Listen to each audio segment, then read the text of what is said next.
Happy Wednesday!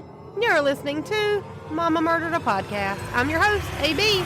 This week on Mama Murdered a Podcast, we'll be covering the case of Patricia Stallings. Her and her husband David had a 3-month-old baby boy who they loved and cherished, naturally. But when Ryan was rushed to the emergency room as a result of poisoning, all fingers pointed to his mom, Patricia. Did she poison her son?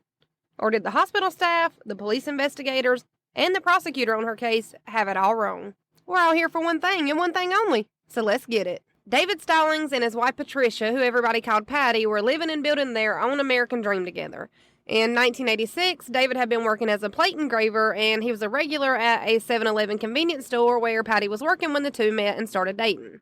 After they started dating, they fell head over heels in love. They only dated for a few years, and then the couple took the leap to get married in 1988. The two were excited to start their lives together, and they had just moved into their dream house, which was a small, white, adorable little house in St. Louis, Missouri. St. Louis, Missouri is located in Jefferson County.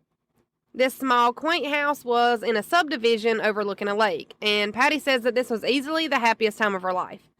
David and Patty were expecting their first son together, and baby Ryan was born in April of 1989, and Patty and David were completely in love with their new little squish ball, naturally.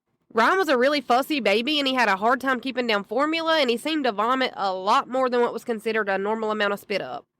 Ryan was actually sick so often that David and Patty felt like they had just kind of gotten used to their son always being sick. It was just a normal thing that happened at their house. The couple figured since Ryan looked like a perfectly healthy baby that maybe he would just grow out of this phase. This was long before the gluten-free frenzy and way before everybody was lactose intolerant. If you were sick, you would either get better or figure out how to live with it. After the first few months, and as he got a little older, and it just didn't seem like Ryan was getting any better. He was only an infant still, and he seemed to be actually getting progressively worse, a lot worse. On Friday, July 7th, 1989, Patty had given Ryan his last late-night bottle feeding, and Ryan started vomiting immediately after the feeding. Almost instantly. The next morning, Ryan seemed to be feeling better, so Patty kept the plans that she had made with her sister to go swimming, and she left Ryan at home with his dad, David. But the next morning, on Sunday, July 9th, 1989, baby Ryan was 3 months old, and Patty went to the side of his crib and noticed that his lips were pressed pretty tightly together, and it looked like Ryan was having a really hard time breathing. He also seemed lethargic and groggy. He was also still vomiting profusely, so not good. When infants start breathing or go into what's called cardiac arrest, it can be one of the deadliest things for an infant, especially since their respiratory is usually the first thing to go. So Patty calls the St. Louis Children's Hospital, and after she explains to them Ryan's symptoms, they tell her, go ahead and bring him in immediately. And I'm just guessing here, but I would think that she was calling the hospital to make sure she wasn't overreacting. We all try not to be the mom that calls the doctor every time our baby sneezes, but it's hard with infants. They can't tell you what's wrong, and it's even harder with a baby that seems like he's always sick. So after they told Patty to go ahead and bring Ryan in, she and David pack him up, get in the car immediately, and they drive 3-month-old baby Ryan straight for the hospital. Patty had actually been trying to take Ryan 40 miles north of where they lived to meet her physician at the Children's Hospital in St. Louis that she had called before they left their house. But in her panic state of mind, she got off the freeway too soon, and from there, the closest hospital would end up being the Cardinal Glennon Children's Hospital. She knew this was one of those things where you don't have time to waste or turning around, and she knew that Ryan needed medical attention now. So the closest hospital is the one that she went to. Once the couple made it to the emergency room, Ryan was noticeably worse than he had been when they left their house to take him to the hospital. And this simple driving error that Patty made in her panic frenzy doesn't seem like a big deal now. But later, when you look back in the grand scheme of things, it may actually have been a huge deal. The doctors and nurses worked fast and drew Ryan's blood, ran an IV on him, got a urine sample from him, and immediately put Ryan on a respirator. Ryan was admitted into the ICU or the intensive care unit. The blood and urine samples would have to be sent to independent testing labs, and it would take a few days to get those results back. So Patty and David are worried sick. They have no idea what's going on with their infant son. And Patty and David actually recall waiting for answers about what was wrong with their baby. Unsolved.com has a quote from David about the waiting game that they played in the emergency room that day, and David says, quote, "It was just a shock to see a little baby incapacitated the way that he was. It was to the point where they said, well, we don't know how long he's going to be here. We don't know what's wrong with him yet, so you may as well just go to the waiting room and stay there until we can tell you what's wrong." Ryan had been suffering with chronic gastric distress, which I found described as, quote, gastric distress is a group of digestive disorders that are associated with lingering symptoms of constipation, bloating, reflux, nausea, vomiting, diarrhea, abdominal pain, and cramping, according to bioreference.com. But this seemed different than Ryan's usual symptoms.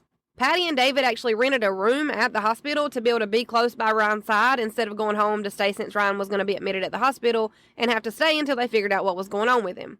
I didn't know you could rent a hospital room. I've slept in many recliners at friends and families. I never knew this was an option. Maybe it's not anymore because I've never heard of it. And it did take 3 days for the blood results and urine tests to come back from the doctors to give Patty and David an exact diagnosis on their infant son. The lab results for Ryan's blood and urine samples came back, and it's something terrifying to think about. The blood work and urine test came back that 3-month-old baby Ryan had extremely high levels of ethylene glycol in his system, and for those of you who don't know, ethylene glycol is the main active ingredient in antifreeze. Antifreeze is a coolant. It's extremely dangerous when consumed by humans and animals. Something else to take note of is that the human body does not produce ethylene glycol.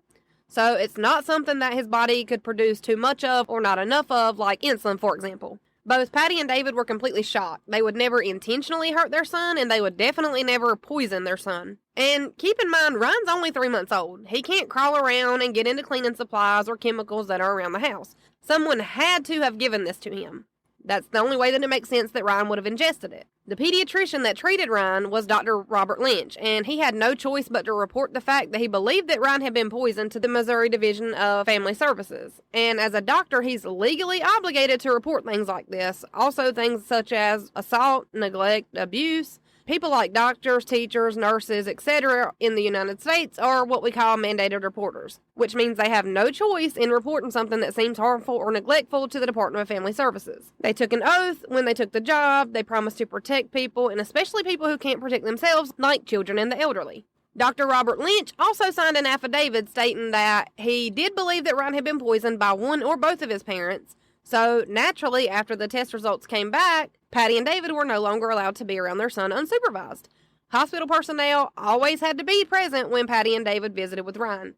It would either be 2 nurses or 1 doctor that had to be there to supervise them at all times. And custody of Ryan was given to Missouri Division of Family Services, and he would be placed into foster care. An investigation was started before Ryan was ever discharged from the hospital, and when Patty and David's home was searched, a bottle of fingernail polish remover was found inside the home, and more importantly, a half-empty jug of antifreeze was found inside the garage of the Stallings home. Which I will say, antifreeze is a pretty common household thing. There's multiple uses for antifreeze, and it's in most homes. I also have fingernail polish and antifreeze in my house right now. Don't come for me. And David had a pretty regular reason for having this half-empty jug of antifreeze in his house. He had recently rebuilt his car radiator. So the half-empty jug that was left was from the rebuild. These claims and allegations of one of Ryan's parents being the ones that had poisoned the 3-month-old baby with ethylene glycol wasn't very far-fetched because Patty did actually have a son before she gave birth to Ryan. She was young at the time. She was a single mom. It was her first son. She was homeless for the most part of the time that she had him, and she didn't have much of anything else to give this baby except for love. So when Patty was accused of child abuse for not being able to properly care for her son, Patty decided the best thing that she could do for him was to let her sister adopt the baby because she knew that her sister would be able to give the baby a better life. The abuse claims came because the baby was in the beginning stages of frostbite and malnutrition. When Patty's asked about this, she doesn't deny it. She says that the baby was in a state of malnutrition and on the verge of frostbite because so was she. She couldn't care for him at the time like he needed, and it was in the baby's best interest no matter how hard of a choice it would be for Patty. She was a good mom, and good moms do what's best for their baby. So that's exactly what Patty did when she decided to let her sister adopt the baby. The claims of child abuse on her first son when she was much younger, before he was put up for adoption, and now the claims that she had poisoned her second son with antifreeze. The investigation looked like it was going to be a pretty simple one. I don't think they looked very far into the abuse claims on Patty's first child. I think they saw the words child abuse on her file and they ran with it, thinking that this one was going to be a pretty open and shut case. Or was it? Patty and David were separated and questioned for hours, and the investigators wanted to know if the couple fought, and if so, how often. They wanted to know if one of the parents was jealous over the other parent, giving Ryan most of their attention, and they almost insisted that one of them had to have been the one to poison Ryan, Patty in particular. At one point, the couple both took a polygraph, and David was told that Patty had failed her polygraph test. I don't put much stock in polygraph tests personally, and I don't think a lot of people do. especially since they're not even admissible in court. But Patty hadn't failed her polygraph, and David is quoted as saying that his scattered emotions and mental state almost just for a second let him believe that she would have failed her test and been the one to poison Ryan. David said, quote, "It was just for a second." He goes on to say, "Then my senses came back and I said, they're crazy." And oddly enough, Ryan's stay in the hospital lasted for 12 days, and he actually did start to get better and was even able to be discharged from the hospital on July 17th, 1989. But Ryan wouldn't be going home with his parents when he was discharged. He was going to have to remain in the foster care system until David and Patty could be ruled out as the ones that had poisoned him. Patty was quoted as saying, quote, "It happened really fast. I kept thinking this is going to get straightened out. I thought somebody would figure this out. They'd say, oops, and we'd all go home." She went on to say, quote, "I don't think I believed it. I just went around the entire day saying no, no, no. And I had just seen him. I had just spent the night with him. I was mad at everybody, and the whole thing just seemed so absurd." Ryan would remain in the foster care system for the rest of the summer, and David and Patty were allotted certain times and certain days to be able to visit with Ryan. These visits were monitored and highly supervised. Patty and David could only visit Ryan once a week every Thursday for only an hour at a time. Both Patty and David said that they started to live for their Thursday visits with Ryan. As a part of the state's protection plan for Ryan, when Patty and David did get to visit with Ryan, they were not permitted to bring any food, drinks, items, or anything for Ryan. During these visits with his parents, Ryan seemed to be doing a lot better since he had been discharged from the hospital on July 17th, which is what you would typically think would happen if you're not being poisoned anymore. Naturally, you would start to get better. It wasn't until their 6th visit with Ryan on August 31st, 1989, that David's parents came with him and Patty to visit with Ryan, and David's parents had only stayed for about 20 minutes to visit. They wanted to leave Patty and David the rest of the visit to be able to spend time alone with their son. This is when Patty was left alone with Ryan for just a few short minutes while David walked his parents out of the visitation center and told them goodbye. David was gone for a literal matter of minutes. Ryan had been fussy and seemed to be hungry during the first half of their visit, and Patty was bottle feeding Ryan when David walked his parents out of the visitation center. The rest of the visit seemed to go pretty normally and without incident. That is, until the next day when Ryan started having the same vomiting and the same trouble breathing that he had had before. Ryan had to be taken back to the Cardinal Glennon's Children's Hospital again on September 4th, 1989. He was having trouble breathing and vomiting again. This had only been days after Patty and David had last visited with Ryan. When David walked his parents out of the visitation center and Patty had been left alone with him for less than a 5-minute span. But in Patty's defense, she hadn't been able to take any bags, wallet, purse, diaper bags. She had not been able to take anything inside of the visitation center with her. And I also feel like with the situation at hand, they would have been checking her, maybe even searching them as they came in, especially being that they're the main suspects in this case. When Ryan was admitted back into the Cardinal Glennon's Children's Hospital, he seemed to be showing the same symptoms of ethylene glycol poisoning that he had been showing when David and Patty brought him in the first time back in July. But Patty and David had both been supervised at the visitation center while they were visiting with Ryan. So now the question is, how did Patty actually manage to poison baby Ryan again? This time he had been poisoned under strict supervision by the state. The answer seemed simple. She put ethylene glycol in the bottle that she had been feeding Ryan when David came back to the visitation room from walking his parents outside. Right? Naturally, the hospital did more blood work, more urine samples on Ryan after he was brought in just days after their last visit, after he was admitted for symptoms again. And this time, when the lab results came back, the levels of ethylene glycol in Ryan's system were substantially higher than they had been, even on his first trip to the emergency room. The blood and urine samples were sent to 2 separate labs, and they both come back with the same results. The Smith-Kline-Beecham Clinic and the toxicology lab at the University of St. Louis. 3-month-old baby Ryan had antifreeze in his blood and in his urine again. But sometimes in these true crime cases, 1 + 1 does equal 2. And sometimes, even when something does make the most sense, and it seems like the easiest answer, it isn't always the right one. And sometimes, even experts make mistakes. Ryan was treated for ethylene glycol poisoning during the second time that he was admitted to the ICU. Treatment for ethylene glycol poisoning consists of fasting and a slow drip IV of ethanol. The ethanol drip is supposed to counteract the poisoning of ethylene glycol.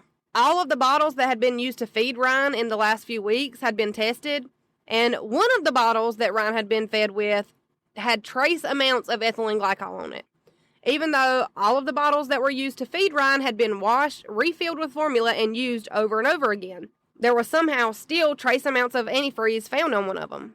Was this the same bottle that Patty had used to feed Ryan at the last supervised visit? Or was it a different one? Either way, I don't think it really mattered. I think it was there, and that's all the prosecution needed to know.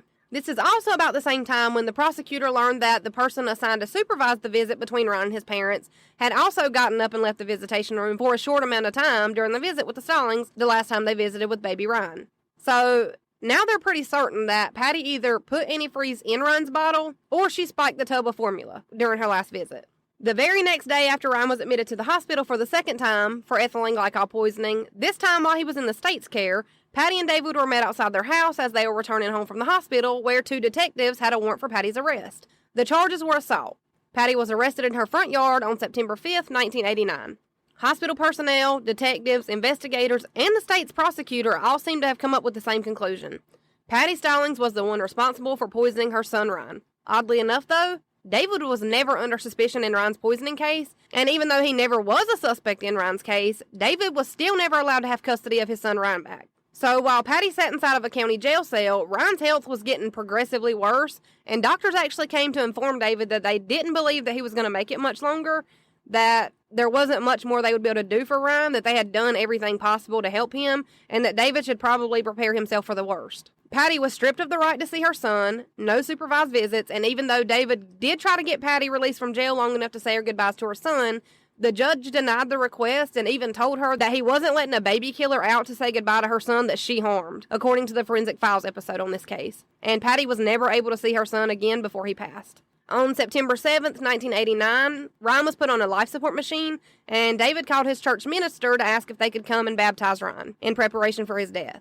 Around 6:30 p.m., both David and the doctors agreed that it was time to unhook the life support machines that they had been using to keep Ryan alive. As heartbroken as he was, David agreed. He knew that Ryan wasn't getting any better and that there was nothing else they could do for him. The doctors and staff had done everything they could, aside from making him as comfortable as possible until he passed. All life-saving measures and machines were stopped. Afterwards, Ryan held David in his arms for the next 3 hours while he watched the levels on the monitor get lower and lower with every breath that Ryan took. David just held his son Ryan while his heartbeat slowly came to a complete stop. And after Ryan's passing, David wasn't allowed to contact Patty and give her the news that Ryan had passed away. A social worker from the state was the one that visited with Patty to give her the news about Ryan's passing. And the social worker thought that the way Patty had reacted emotionally to hearing the news about Ryan's passing was odd. Even though there's absolutely no right way to react when you find out that your baby has just passed away and everybody except for your husband thinks that you're the one responsible. But this social worker actually felt so strongly about the way that Patty had reacted that she went to the prosecutors and the investigators to give a statement. The statement that the social worker gave basically said that Patty didn't react in the way an innocent mom that loved her son would react. That she felt like Patty should have been more emotional, more empathetic, and overall more sympathetic than she was. And this would just end up being another piece of evidence that they could use against her later. The very next day after Ryan passed away, Patty's assault charges were dropped and the charges of first-degree murder were brought to her for the death of her 5-month-old son. The charges were brought to her on September 8th, 1989. And since her charges were more severe now than the original assault charges, Patty was held without bail and wasn't even released temporarily or on supervised furlough in order to attend Ryan's funeral. Furlough, for anyone who doesn't know, is basically when the court agrees to let you and a few armed officers attend a funeral or an emergency goodbye for an immediate family member if they're about to pass away or if the family's called in to say their last goodbyes. There was an autopsy done on Ryan after his passing, and the ethylene glycol poisoning was pretty damning evidence all in itself, but the calcium oxalate crystals that were found on Ryan's brain were just another smoking gun that pointed directly at Patty. Calcium oxalate crystals are typically formed when the human body tries to break down things such as antifreeze or ethylene glycol. Now Patty's sitting in a county jail, grieving the loss of her son. She's being accused of murdering her son. She starts having trouble eating, sleeping, and to top it off, the prosecutor on Patty's case was pretty clear that he was going for the death penalty. Somebody has to pay for the death of a baby. David starts borrowing money from everybody that he knows to try to help him financially to pay for an attorney for Patty. Because it didn't matter what charges the state trumped up, David believed that Patty would never hurt their son and that she would definitely never intentionally poison him. Patty stuck to her guns. She did not poison Ryan. She would never hurt Ryan, and she loved Ryan more than life itself. Ryan passed away on September 7th, 1989, and Patty found out while she was still incarcerated that she was actually 4 months pregnant with another baby. Patty had actually been pregnant when she was first arrested. She just wasn't far enough along to realize it. And Patty was going to have to sit in a county jail while she awaited her trial for first-degree murder. because the newly appointed prosecuting attorney, George McElroy, was convinced that he had enough to convict Patty. George McElroy dove headfirst into prepping for this case. He brought in witnesses and experts and all the evidence that he had planned to use to prosecute Patty. The smoking gun would be the bottle that had been tested and trace evidence of ethylene glycol were found on it, and the half-empty jug of antifreeze that was found inside the Stallings home, and also the fact that Ryan seemed to be recovering and getting better until he was left alone with Patty on their last supervised visit with Ryan. And Patty's defense attorney, Eric Rathbone, claimed that he only took Patty's case as a favor because nobody else would touch it. Patty had a list of over 20 character witnesses that she wanted her lawyer, Eric Rathbone, to call on her behalf at trial, but that never happened. In February of 1990, while Patty was still incarcerated, she ended up giving birth to a son who was 1 month premature. Patty and David named this baby David Jr. and nicknamed him DJ. And even though David was never considered a suspect in Ryan's death, and was never charged with anything having to do with the case of Ryan being poisoned, he wasn't allowed to take custody of baby DJ either, which is something that has confused me from day one. Patty would have to go back to her jail cell after she recovered from giving birth to DJ, and David would have to go home to an empty house without his newborn son, while he was also grieving the loss of his first son, Ryan, all while he tries to process the fact if a jury finds his wife guilty, she may never come home either. So David's going through it too. DJ was immediately placed in foster care while Patty awaited the start of her trial. What Patty and David didn't know was that little baby DJ may have been their saving grace. Baby DJ was only a few weeks old when Patty found out that he also had to be rushed to St. Louis Children's Hospital. And People.com has a quote from Patty saying, quote, "The social worker told me that he was listless, vomiting, and breathing funny," she says. She went on to say, quote, "I went into shock. Those were the same things wrong with Ryan." And St. Louis Children's Hospital was the same hospital that Patty had originally been trying to take Ryan to, the very first time that she rushed him to the ER back in July. And remember, she got off the freeway too soon and ended up at Cardinal Glennon's Children's Hospital. So now, Patty and David's newborn son is showing the exact same signs of being poisoned with antifreeze. And Patty's sitting in a jail waiting first-degree murder trial to start, and David nor Patty were allowed to be around DJ because of the allegations of murder. But that was the point. Patty hadn't been allowed to be around DJ. She had given birth and he was immediately taken. How could she have possibly poisoned baby DJ from her jail cell? She couldn't have. Within a month of baby DJ being born, he was diagnosed with methylmonic acidemia, also known as MMA. He was diagnosed by the St. Louis Children's Hospital. MMA is an extremely rare genetic disorder. People who are diagnosed with MMA have an extremely hard time breaking down certain foods like fats, proteins, and especially milk. And with the body not being able to break those foods down, it leads to a chemical buildup in their system called propionic acid. Want to know a fun fact about propionic acid? It's 1 carbon atom different than ethylene glycol. So, if someone was reading the lab results rather quickly, or if someone who was unfamiliar with MMA or propionic acids, you could easily mistake these results as a case of someone being poisoned by antifreeze. Luckily, in DJ's case, his diagnosis of MMA was caught the first time he was admitted into the hospital, and even though MMA isn't curable, it can be managed with a restricted diet and a guidance of medical professionals. So, DJ was treated and went back into foster care. During the investigation and in preparation for the trial, Patty's attorney, Eric Rathbone, did try to introduce the theory that maybe Ryan did have MMA and he just wasn't properly diagnosed or treated for it, which would have caused his death. This would have given the jury a very good case of reasonable doubt, and it actually makes a lot more sense than a loving mother poisoning her son with antifreeze. Patty was able to be released on bail through a recognizance bond, which is unheard of in a murder trial. And justicedenied.org says that Patty's attorney, Eric Rathbone, said that he had a degree in biochemistry, and he also stated that he had looked at the test results and determined, quote-unquote, on his own, that there was no reason to question these findings. This quote was concerning Ryan and DJ's lab results and their similarities. But it does seem to me like the prosecutor, George McElroy, was kind of aware that Ryan could have been suffering from MMA, but he wasn't tested for it. The prosecutor, George McElroy, was quoted saying, quote, "We were concerned that if it came out that David Jr. or Ryan, for that matter, had this methylmonic acidosis, unless it could be shown that he actually died of that, or it was some kind of contributing factor to his death, we believe that that would not be relevant, and in fact, might cause the jury to go off on a wild goose chase and make a decision based on something that's not really relevant." Hello, that seems relevant. It also seems like Patty's defense attorney did not have this information, which is exactly why It was oh so easy for the prosecutors to try to convince the jury that DJ's diagnosis and Ryan's death due to poisoning had no connection to one another. That DJ had MMA and that Ryan had been poisoned at the hands of his mother, and that was the end of it. He even dismissed the fact that both boys had the same symptoms and the same genetics. Patty also encouraged her lawyer to try to gather as many expert witnesses that specialize in rare genetic disorders like MMA to testify at her trial. But, just like that long list of character witnesses that she had asked him to call, he didn't. Patty's trial started on January 29th, 1991, and Patty's attorney did try to get the judge to introduce the idea that Ryan could have possibly also been suffering from MMA, which would kind of throw out the idea that Patty had been poisoning Ryan and caused his death. The judge denied this request, saying that there wasn't enough evidence of this being a plausible theory, and that just because DJ had been diagnosed with MMA, that didn't mean that Ryan was suffering from it too, and that they would have to bring some form of proof in to be able to present this as evidence in a jury. So the trial continued. Instead of hearing this theory, the jury heard all the evidence that seemed to point directly at Patty. The jury was told about the levels of ethylene glycol in Ryan's system when his blood and urine was taken. They were also told about the one bottle that was found to have trace amounts of ethylene glycol in it. They were made aware of the fact that Ryan had seemed to be getting much better until his last visit with Patty and David, and the jury was also told that after the visit, the ethylene glycol levels were significantly higher than they had been on his previous admission to the ER. The jury was shown a set of charts showing the retention that ethylene glycol poisoning could cause.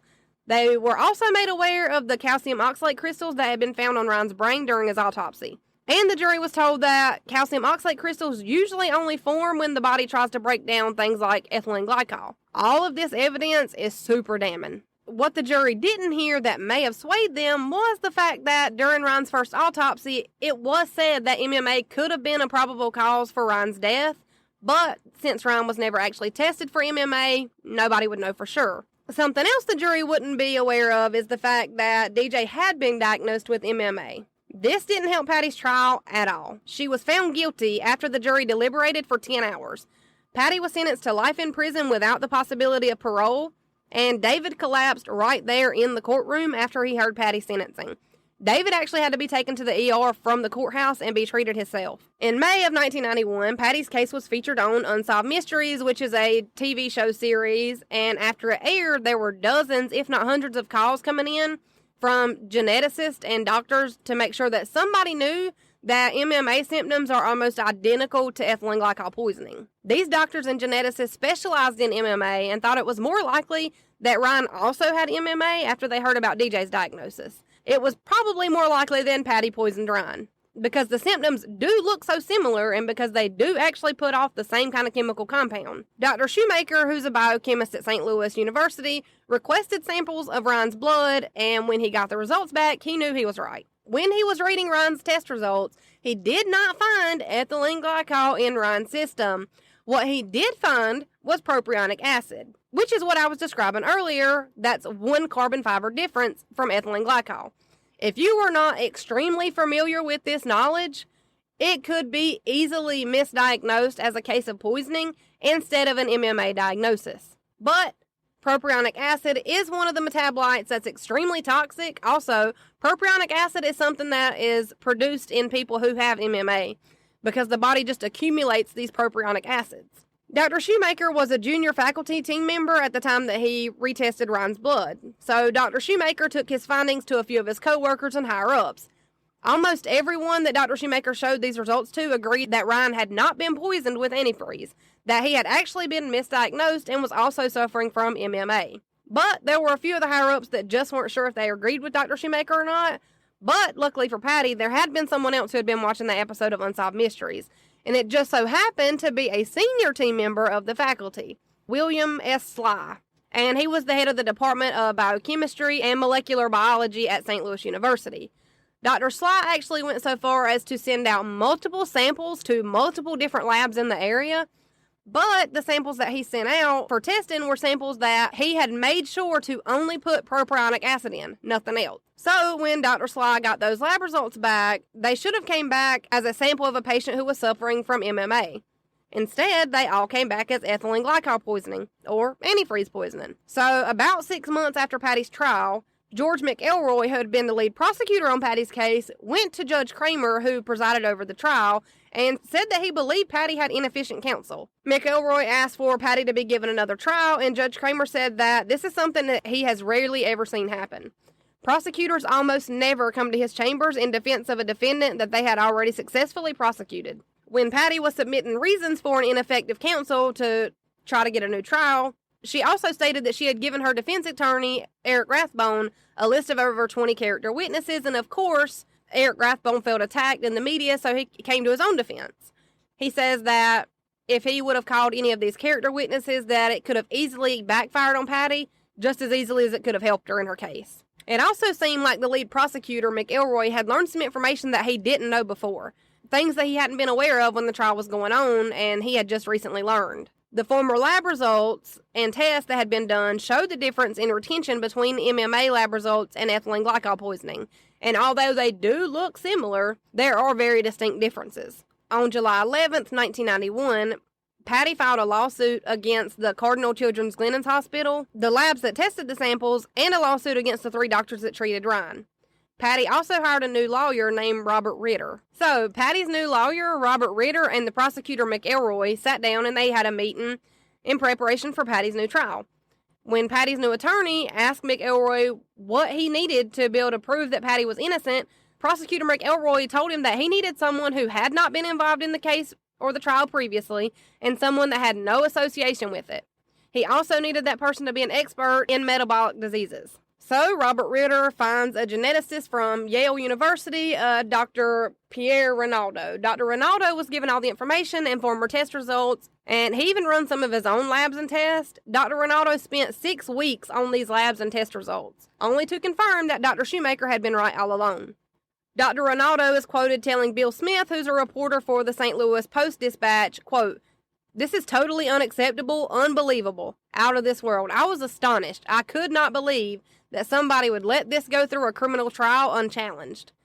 Dr. Rinaldo also believed that since Ryan hadn't actually been poisoned with antifreeze like they claimed, that the ethanol drip that was administered during Ryan's treatment could have actually been the reason that he passed away. And it also could have been the reason that the calcium oxalate crystals were found on Ryan's brain.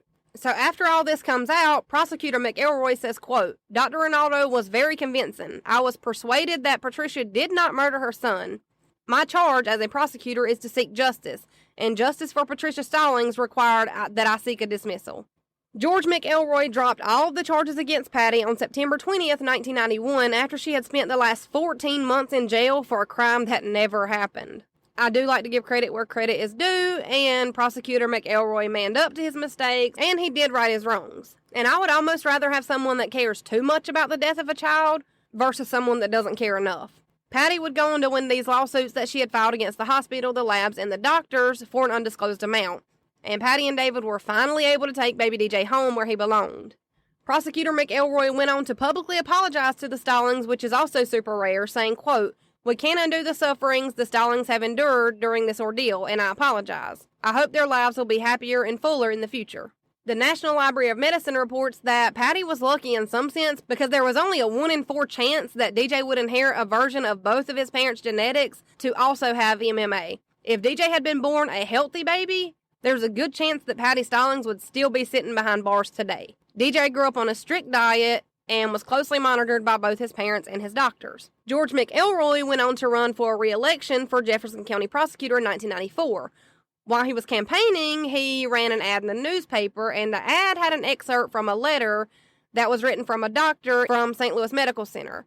And the excerpt said that he thought that George McElroy had handled the Ryan Stallings case properly, which naturally got under Patty's skin. Because while he did eventually right his wrongs, this isn't the kind of case that you refer to when you're running for anything. This just makes it where grieving parents of the child that you tried to convince the public that they poisoned to death is your biggest accomplishment.